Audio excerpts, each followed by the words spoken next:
नमस्कार, टीवी 9 भारतवर्ष के digital platform पे आपका स्वागत है। आज हम चर्चा करेंगे बिहार चुनाव की। बिहार में पहले चरण की वोटिंग पूरी हो चुकी है और दूसरे चरण का मतदान 3 नवंबर को होना है। इस बीच बिहार के सभी बड़े नेताओं की रैलियां हो रही हैं, लोग भाषण कर रहे हैं। पहले चरण की वोटिंग के बाद वहाँ की जनता क्या सोच रही है, वहाँ की जनता किन मुद्दों पे वोट कर रही है और उनका मूड क्या कहता है, इन सारे मामलों पे बात करने के लिए हमारे साथ मौजूद हैं पंकज कुमार। पंकज काफ़ी दिनों से बिहार के दौरे पे हैं, वहाँ के कई इलाकों में वो गए हैं, वहाँ के लोगों से बात की है, वहाँ की जनता की नब्ज टटोलने की कोशिश की है। तो हम सीधे पंकज जी से बात करेंगे। पंकज जी, सबसे पहला सवाल तो यही है कि पहले चरण की वोटिंग के बाद जनता किन मुद्दों पे वोट कर रही है, लोग क्या सोच रहे हैं, महागठबंधन और एनडीए के बीच किनका पलड़ा भारी है और वहाँ की जनता का मूड क्या है? देखिए विवेक जी, मैं आपको बताऊं कि पहले चरण के मतदान के बाद अगर ये कहा जाए कि किसकी बढ़त है तो ये कहना उतना आसान नहीं होगा, क्योंकि फिलहाल जो प्रत्याशी हैं उनके भाग्य का फैसला मत पेटी में बंद हो चुका है। पर मैं आपको ये बताना ज़रूर चाहूँगा कि कौन कौन से मुद्दे बेहद असरदार दिखाई पड़े पहले चरण के मतदान के दरमियान। ये बताना चाहूँगा मैं आपको विवेक जी कि जिस तरह से आरजेडी के नेता तेजस्वी यादव लगातार अपने तमाम सभा में हर मंच से ये आवाज़ बेरोजगारी का उठा रहे थे और जनता का जवाब, जनता का रिस्पांस जो उनको मिल रहा था वो देखने लायक था। पर इस पर भी एक सवाल ये उठता है कि क्या बेरोजगारी के मुद्दे पर वो तमाम जाति के लोगों को गोलबंद करने में कामयाब हो पाएंगे, क्योंकि बिहार में ये बहुत ही जो वास्तविक राजनीति का जो सच है, जो राजनीति का जो हकीकत है, ज़मीनी राजनीति का हकीकत, कि बिहार में राजनीति जाति के इतर नहीं की जा सकती। तो सवाल ये है कि जो बेरोजगारी की बात वो कर रहे थे वो उनके वोट बैंक के अलावा जो उनसे वोट बैंक दूर जा चुका है, अति पिछड़ों में कैसा है या अगड़ों में कैसा है, ये देखने लायक बात होगा, जो कि चुनाव के बाद ही मालूम पड़ेगा। पर मैं इतना बात आपको ज़रूर बताना चाहूँगा कि अभी जो 71 सीटों पे जो मतदान हुआ है उसको अगर देखें तो उसमें 25 आरजेडी की सीट है, 21 जेडीयू की सीट है, 8 कांग्रेस की सीट है, 14 बीजेपी की सीट है, 1 हम की सीट है और 1 निर्दलीय की सीट है। तो जाहिर तौर पर अब वो दौर तब था जो पिछला चुनाव लड़ा गया था, महागठबंधन में 3 दल साथ थे, आरजेडी थी, कांग्रेस थी और साथ में ही जेडीयू था। लेकिन अब कहानी अलग है, अब एनडीए में जेडीयू आ चुका है। जेडीयू, बीजेपी, हम और वीआईपी ये साथ मिलकर के चुनाव लड़ रहे हैं। तो मैं आपको ये बताना चाहूँगा कि पहले चरण की जो बात करें, पहले से ही अगर उस तरह से देखें तो आरजेडी और कांग्रेस की सीटें ज़्यादा थी। अब ये संभावना जताई जा रही है कि कांग्रेस और आरजेडी अपनी सीटों को बरकरार भी रख लेते हैं तो ये भारी जीत मानी जाएगी।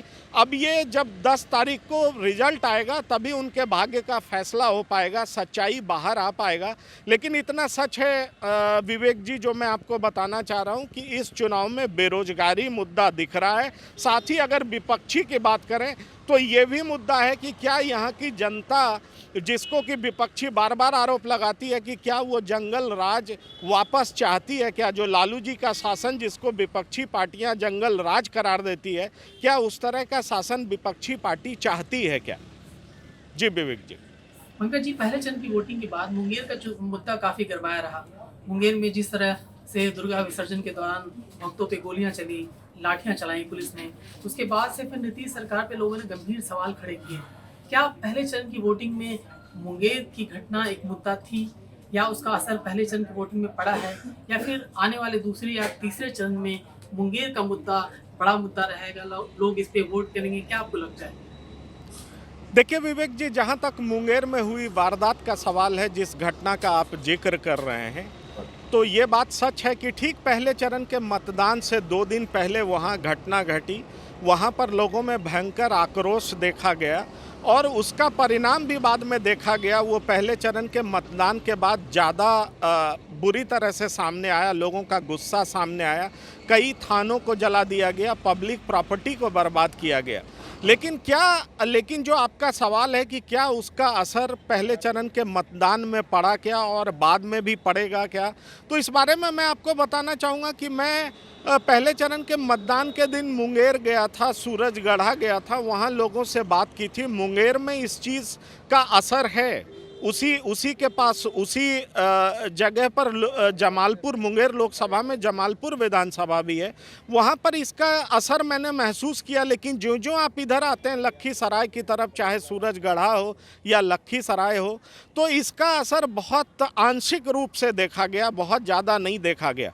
लेकिन मैं अगर बात करूं, पहले चरण का मतदान अब ख़त्म हो चुका है, दूसरे और तीसरे चरण का मतदान बेगूसराय में होना है, साथ ही आपका समस्तीपुर में होना है, इन तमाम इलाकों में होना है, 93 सीटों पर मतदान होना है। कल मेरी बात समस्तीपुर में बहुत सारे लोगों से हो रही थी, उजियारपुर में हो रही थी, सराय रंजन में हो रही थी, जहां से उम्मीदवार विधानसभा स्पीकर विजय चौधरी हैं। तो मैं आपको बताऊं कि लोगों ने साफ तौर पर इनकार किया कि नहीं, इस तरह की कोई बात नहीं है, इसका असर नहीं पड़ेगा मतदान पर। लोग ये मान रहे थे कि चूंकि वहाँ की एसपी जेडीयू के बड़े नेता की बेटी है और उनके कार्यकाल में इस तरह की घटना घटी है, इसलिए विपक्ष जो है बेमतलब का इसको ज़्यादा तूल दे रहा है। तो जाहिर तौर पर क्या वाकई इस घटना का असर है, ये तो रिजल्ट के बाद साफ तौर पर मालूम पड़ पाएगा। लेकिन मैं आपको बताऊं, प्रथम चरण का जो मतदान हुआ है उस पे 1-2 सीटों पर इसका असर, 3 सीटों पर इसका असर देखा गया है। लेकिन अगर उसके बाद की बात करें तो अभी तक जब जनता का मूड मिजाज, जो कि हम लगातार आपको यहाँ से भेज रहे हैं, आप लोगों को दिखा रहे हैं, दर्शकों को दिखा रहे हैं, तो उसमें साफ पता चलता है कि जनता बहुत ज़्यादा उसको लेकर के प्रभावित नहीं हुई है। जी विवेक जी। पंकज जी, दूसरे चरण के मतदान में तेजस्वी और तेज प्रताप की किस्मत का फैसला होना है। इस चरण के मतदान में कई सारी हाई प्रोफाइल सीटें हैं। हालांकि जिस तरीके से तेजस्वी अपनी रैलियां और सभाएं कर रहे हैं, उसमें वो काफ़ी आत्मविश्वास से भरे दिखाई पड़ रहे हैं। हालांकि तेज प्रताप ने अपनी विधानसभा सीट भी बदली है। ऐसे में आपको क्या संभावना दिखाई दे रही है इस बार के चुनाव में? वो कौन सी हाई प्रोफाइल सीटें हैं जिन पे जनता की नज़र रहेगी, और मुकाबला कितना दिलचस्प होने जा रहा है, कितना टफ होगा, कितना आसान होगा आरजेडी के लिए दूसरे चरण का मतदान? देखिए विवेक, जहाँ तक इस चरण में जो चुनाव होना है और उसमें हाई प्रोफाइल सीट की बात करें तो हाई प्रोफाइल सीट तो कई हैं, लेकिन 5 सीट को अहम माना जा रहा है। 2 सीट वो है जहां पर लालू जी के 2 बेटे, जो कि आरजेडी के भावी मुख्यमंत्री बताए जा रहे हैं महागठबंधन के, वो हैं तेजस्वी यादव, और दूसरा सीट जो है तेज प्रताप यादव। तेजस्वी राघोपुर से लड़ रहे हैं और तेज प्रताप हसनपुर से लड़ रहे हैं। जबकि 3 मंत्री हैं, जो वर्तमान नीतीश कुमार सरकार में 3 मंत्री हैं, उनके भी भाग्य का फैसला होना है।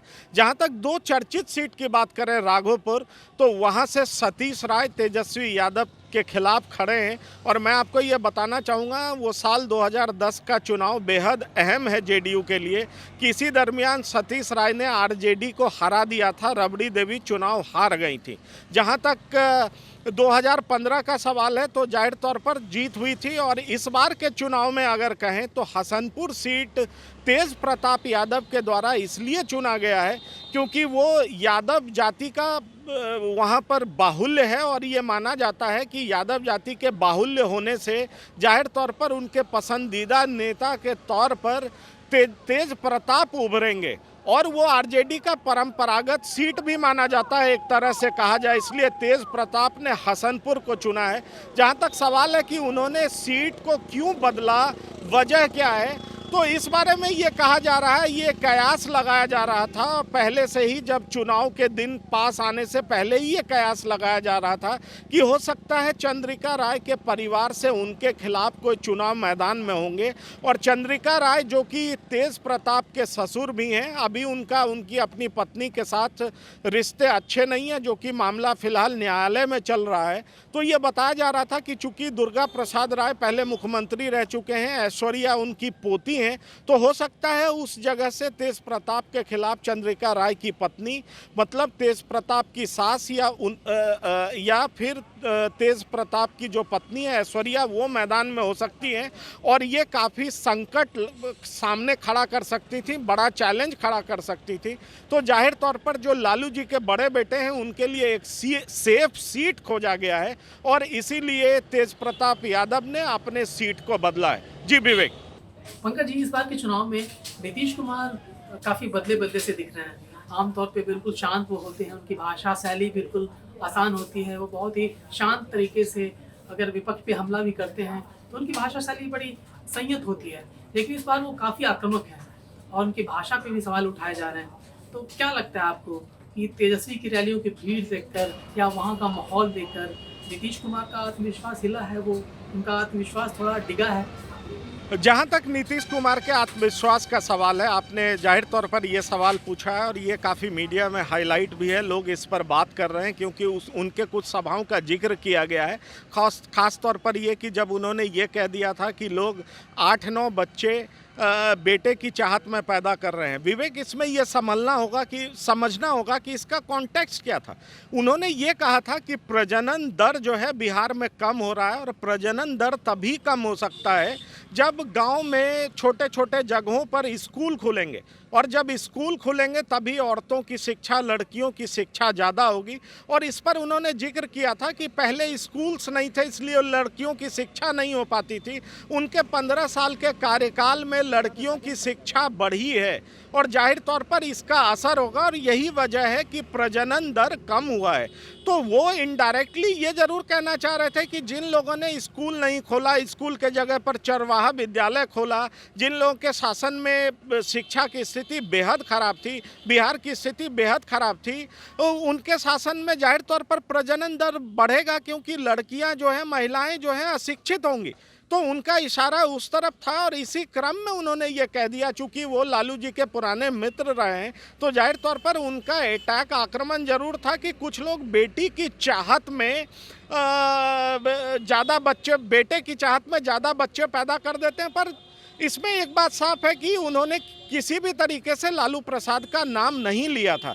कॉन्टेक्स्ट ये सारा है विवेक जो मैं आपको बताना चाहता हूँ। हाँ, कुछ सभा में ऐसे हुट आउट करने वाले लोग पहुंच जा रहे हैं जो बीच बीच में रोजगार, नीतीश कुमार मुर्दाबाद, इस तरह के नारे लगाने वाले लोग पहुंचते हैं। तो उनके लिए नीतीश कुमार ज़रूर कहते हैं कि आप जिनके लिए जिंदाबाद करेंगे उन्हीं की सभा में जाइए, आप मेरी सभा में नहीं आइए। जाहिर तौर पर जब वो स्पीच दे रहे होते हैं, अपने लोगों को बता रहे होते हैं कि उन्होंने 15 साल के कार्यकाल में क्या क्या काम किया है और उस दरमियान अगर उनके स्पीच में कोई बाधा डालता है तो जाहिर तौर पर थोड़ा संतुलन जरूर खोते हैं। लेकिन अभी भी अपने ज़्यादातर सभा में नीतीश कुमार बेहद संतुलित नजर आए हैं। विवेक। पंकज जी, मेरा आखिरी सवाल है कि इस बार के चुनाव के केंद्र में रहे चिराग पासवान। चुनाव के पहले कुछ अलग स्टैंड था, चुनावों के दौरान उन्होंने एनडीए से नाता तोड़ लिया। हालांकि नीतीश कुमार पे हमले करते रहे, जेडीयू सरकार पे हमले करते रहे, लेकिन बीजेपी के साथ में उनका लगाव बना रहा, प्रधानमंत्री मोदी की तारीफ करते रहे। जिस तरह का बड़ा रिस्क उन्होंने लिया है, क्या इस रिस्क का फायदा उन्हें मिलेगा? क्या चुनाव के नतीजे उनके पक्ष में जाएंगे? एलजेपी के लिहाज से ये वाला चुनाव आपको कैसा लग रहा है? देखिए विवेक, जहाँ तक चिराग पासवान का सवाल है, मैं उनकी बात करूँ तो वो जाहिर तौर पर प्रधानमंत्री के तारीफ में कसीदे पढ़ते हैं, इसमें कोई शक नहीं है। लेकिन आप बीजेपी के नेताओं से बात करें तो वो साफ कहते हैं कि उनका कोई रिश्ता एलजेपी से नहीं है। आज मेरी बात हो रही थी बीजेपी के नेता गिरिराज सिंह जी से, अनुराग ठाकुर से, इन सब से हमने बात की। उनका साफ कहना था कि अगर एलजेपी के नेता, राष्ट्रीय अध्यक्ष चिराग पासवान ये कह रहे हैं कि उनका वो तारीफ कर रहे हैं और इसका मतलब बिल्कुल ये नहीं लगाया जाना चाहिए कि उनका किसी तरह से हमारे साथ गठबंधन है। अगर उनको हमला करना है तो वो आरजेडी पे क्यों नहीं करते हैं, कांग्रेस पे क्यों नहीं करते हैं, हमारे घटक दल जेडीयू पे क्यों करते हैं? आखिरकार वो हमारा नुकसान करना चाह रहे हैं। उनको ये समझना पड़ेगा कि क्या वो बिहार को वापस जंगल राज में भेजना चाहते हैं। तो जाहिर तौर पर जो एनडीए के बड़े नेता हैं वो पब्लिक में यही मैसेज दे रहे हैं कि एलजेपी से उनका कोई रिश्ता नहीं है, लोजपा भाजपा नहीं है। आप समझ जाइए, लोजपा जो है एनडीए से अलग पार्टी है और वो अलग चुनाव लड़ रही है और इससे बीजेपी को नुकसान हो सकता है। किसी गलत फहमी में मत रहिए। जहाँ तक चिराग पासवान के फायदे की सवाल है तो मैं आपको ये बताना चाहूँगा कि जेडीयू के खिलाफ हर जगह उन्होंने अपना उम्मीदवार उतारा है और उसमें तकरीबन 20 से ज़्यादा उम्मीदवार ऐसे हैं जो बीजेपी के बागी हैं, जो बीजेपी में कहीं ना कहीं संगठन में थे। उनमें कुछ बड़े नाम भी हैं जैसे रामेश्वर चौरसिया, राजेंद्र सिंह, उषा विद्यार्थी, ये काफ़ी बड़े नाम हैं। अगर विक्रम पालीगंज की बात करें तो अनिल कुमार जो कि बागी के तौर पे लड़ रहे हैं, वो बीजेपी के फॉर्मर एमएलए रह चुके हैं। तो ऐसा कई सीट है जिसको लेकर के ये अंदाज़ा लगाया जा रहा है कि इससे एनडीए को नुकसान हो सकता है। लेकिन मैं आपको साफ बता दूं कि भले ही वो मोदी के फेवर में गुणगान करते हों, अपने जनसभा में मोदी जी का सम्मान करते हों, लेकिन जो ज़मीन पर बात है वो बताऊं, बीजेपी नेताओं की जो बात है वो कतई नहीं मानते कि उनका किसी भी तरह से एलजेपी के साथ कोई गठबंधन है, कोई समझौता है। ये बात और है कि चिराग टेक्टिकली कर रहे हैं क्योंकि उनको मोदी की लोकप्रियता का अंदाज़ा है। दूसरा, वो ये ऑप्शन भी खुला रखना चाहते हैं कि इसके बाद वो क्या केंद्र में उनके कोटे से कौन मंत्री बनेगा, क्या केंद्र में उनका अलायंस बरकरार रहेगा। तमाम संभावनाएं हैं जिसको खुला रखना चाहते हैं चिराग। पर एक बात जरूर है कि ऐसा करके वो सीधे तौर पे नीतीश कुमार को नुकसान पहुंचाना चाहते हैं। पर यह देखना दिलचस्प होगा कि क्या केवल नीतीश को ही नुकसान होता है, जेडीयू को ही नुकसान होता है, या इससे बीजेपी को ही नुकसान होगा। ये रिजल्ट के बाद पता चल पाएगा। लेकिन ऐसा साफ दिखाई पड़ रहा है कि जो चिराग हैं, जिन जिन सीटों पर जहां पर जेडीयू लड़ रही है, उनके खिलाफ चिराग ने अपने मतदाताओं को, अपने कैंडिडेट को उतारा है। तो जाहिर तौर पर कुछ जगह पर ऐसा मैसेज जरूर है कि क्या एलजेपी बीजेपी है। लेकिन ज्यों-ज्यों चुनाव दूसरे फेज में आएगा, तीसरे फेज में आएगा, लगातार बीजेपी के नेता आक्रामक हो रहे हैं, तो जाहिर तौर पर साफ साफ मैसेज चला भी जाएगा। लेकिन मैं आपको ये बता दूं कि चिराग के मैदान में आने से एनडीए को ज़्यादा नुकसान जरूर दिखाई पड़ रहा है, क्योंकि ऐसे कई सारे बीजेपी के नेता हैं जो जेडीयू के खिलाफ ही मैदान में उतर आए हैं। जी विवेक। पंकज जी, हमसे बात करने के लिए बहुत बहुत शुक्रिया। धन्यवाद, थैंक यू। तो बिहार चुनाव में पल पल रंग बदल रहा है। कहते हैं कि बिहार की रग रग में राजनीति बसती है। ये राजनीति आगे कैसा रंग दिखाएगी ये हम आपको बताते रहेंगे। फिलहाल देश और दुनिया की बाकी खबरों के लिए देखते रहिए TV9 भारतवर्ष। परवाह देश की, सोमवार से शुक्रवार रात 10 बजे TV9 भारतवर्ष पर।